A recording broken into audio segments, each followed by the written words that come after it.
Today I will show you a horror thriller film from 2018 titled Hellfest. Spoilers ahead.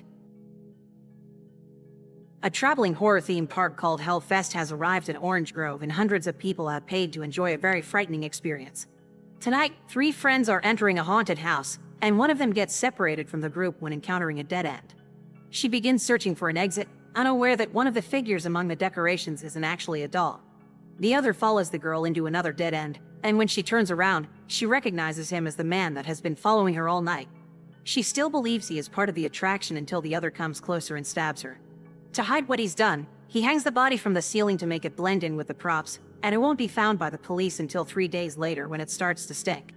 A couple of years later, Natalie visits her old friend Brooke, who she hasn't seen in a while because they live far apart and she's been busy with college. Natalie is displeased to see Brooke is now living with Taylor, a very crass woman that teases for liking her friend Gavin. Brooke takes Natalie away to her room and promises they'll have a Taylor-free weekend, but tonight, she's coming with them to Hellfest, a park Gavin got them VIP tickets for. The girls go to Hellfest on Halloween night together with Brooke's boyfriend Quinn, who tells them the story of the body found in Orange Grove years ago, and meet with Asher and Gavin inside the park. They walk around the area, taking pictures with the decorations, being startled by the costumed actors, and having drinks while discussing which attraction to visit next. Meanwhile, the other has arrived at the park dressed normally, but as soon as he gets inside, he puts on a mask and puts up his hood, making him look like one of the actors. After accidentally bumping against a girl that tells him he isn't scary, he steals a knife from a food cart. The friends go to an attraction called Deform School, which is populated by both dolls and actors.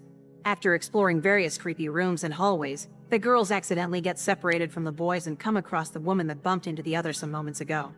She's scared, crying, and clearly running away from something, but the girls just think she's part of the show as she hides behind a curtain. The other shows up then, and the girls are not impressed by him. When they try to leave, he gets in their way until Natalie tells him the woman he's been chasing is behind the curtain. The other moves over to drag her out, and after Brooke and Taylor leave, he stabs the woman right in front of Natalie, who rushes out of the building feeling things got a little too intense. The girls reunite with the boys outside, and Natalie can't help but notice the other is watching her from afar as he puts a finger against his mouth, silently asking her to keep the secret. They also see him following them around the park as they enter the carnival games area.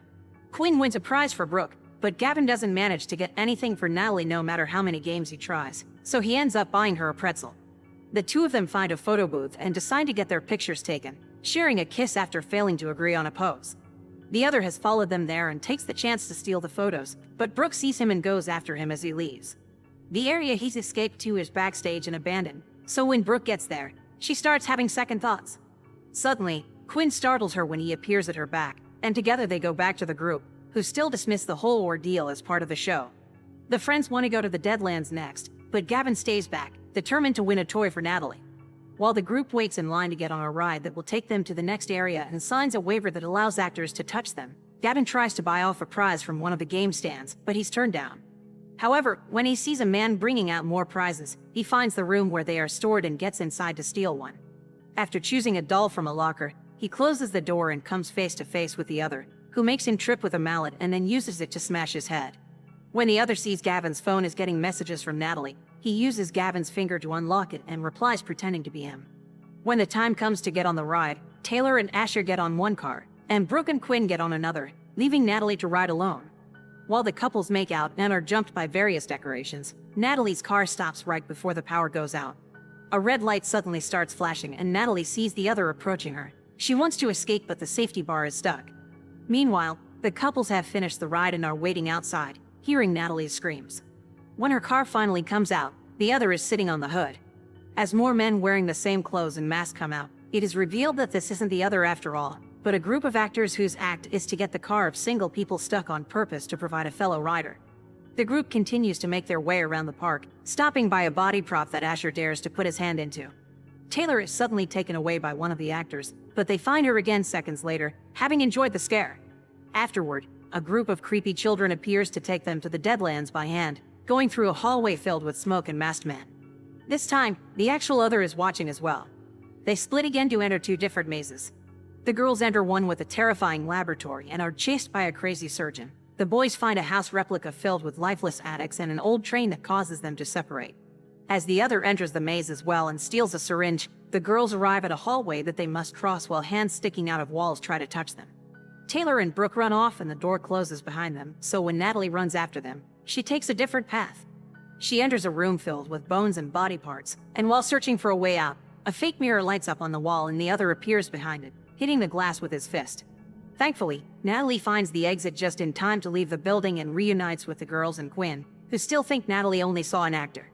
Now they have to wait for Asher, who hasn't come out yet.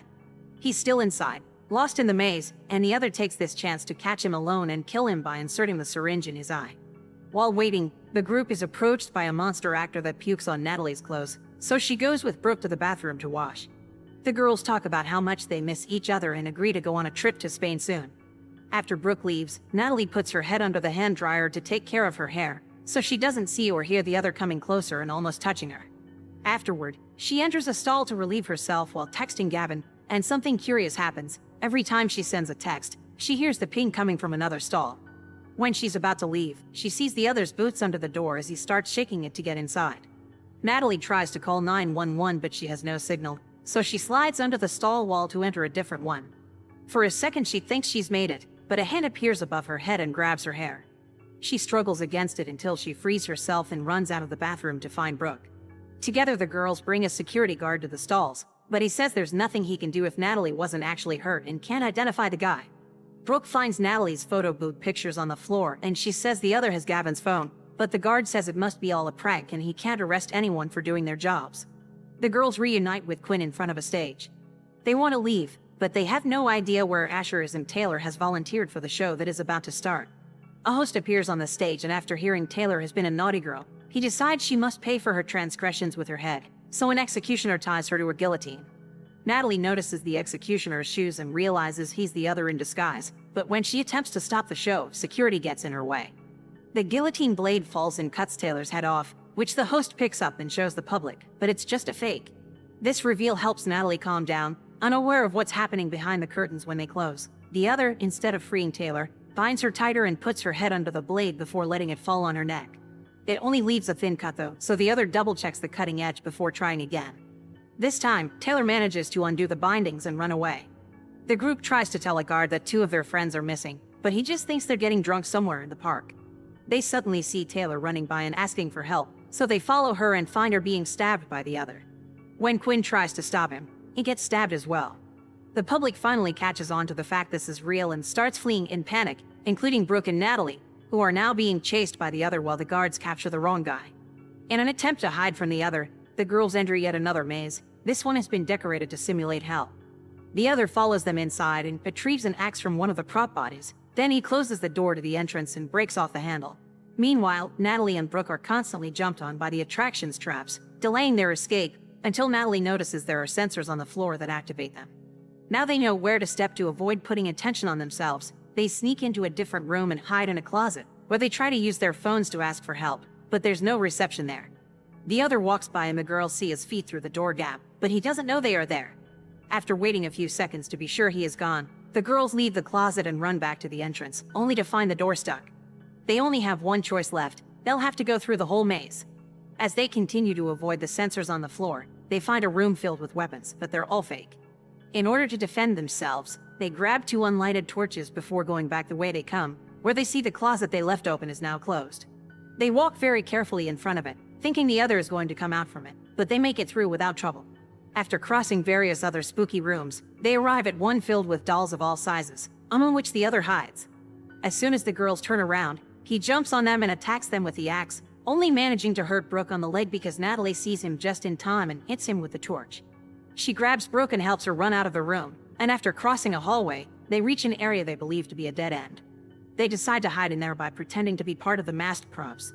The other arrives as well, and unlike the girls, he manages to find the exit, which triggers a recording that congratulates the participants on escaping. Since this is the first time he hears it, it means his victims haven't left and they're still around in this room. The other inspects every mask but chooses incorrectly and attacks a doll, getting his axe stuck in it. The girls use this opportunity to act. Natalie hits the other with a torch, but he overpowers her by kicking her and hitting her with his axe while Brooke runs away. She comes across a sign that makes her choose between two possible paths and she chooses left, where she enters a hallway that has hands in the walls that try to grab her. Natalie tries to follow her, but she takes the right path while the other reaches Brooke by breaking through the fabric wall with his axe. Because of the wound on her leg, Brooke is incapable of jumping over her sensors, so she activates all the traps, delaying her escape and giving the other the chance to catch up with her. When he comes closer to attack her, he touches one of the sensors with his foot, which opens a wall that reveals Natalie, who jumps on the other and stabs him with a knife, leaving him bleeding on the floor while she finally escapes the maze with Brooke. When they reach the door, they come across the cops, who are finally investigating the area, but after they take the girls outside, they only have bad news for them. They couldn't find the criminal anywhere. Moments later, after the news of the tragedy has reached the media, the other returns home in his car. After leaving his mask and Natalie's pictures inside a cabinet in the garage where he keeps other masks and mementos from his previous murders, he goes into his living room, where his daughter receives him with a hug and asks him if he's brought her anything. The other gifts her one of the park's dolls. Make sure to subscribe and turn on notifications so you can watch more videos like this. Thanks for watching.